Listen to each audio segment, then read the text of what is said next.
সকাল সকাল আমার বুকে ব্যথা উঠে গিয়ে আমাকে এখন ইসিজি করতে আসতে হয়েছে। একদম ডাহা মিথ্যে কথা বন্ধুরা। অ্যাকচুয়ালি ওর অফিস থেকে কিছু টেস্ট দিয়েছে, সেটাই করতে গিয়েছিলাম। আজকে বিশ্বকর্মা পুজোর দিন, সকাল সকাল ঠাকুর দর্শনও হয়ে গেল, ভালোই হলো। আমার বর আর ঠাকুর দর্শন কী করবে, ওর খাবার দেখলেই জিভ দিয়ে এত লোলা ঝরতে থাকে, খাবারের দোকানেই দাঁড়িয়ে পড়ে।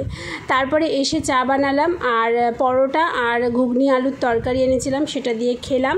তারপরে সারাদিন ল্যাদ খেয়ে রাতের বেলা চলে আসলাম ছোলার ডাল আর লুচি করতে।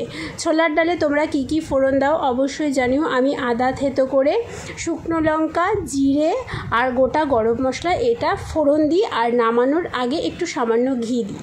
কিন্তু লুচি যে বানাবো, লুচি ভাজতে গিয়ে দেখি তেল ঢালতে হবে, আবার নিচ থেকে তেল আনতে গেলাম।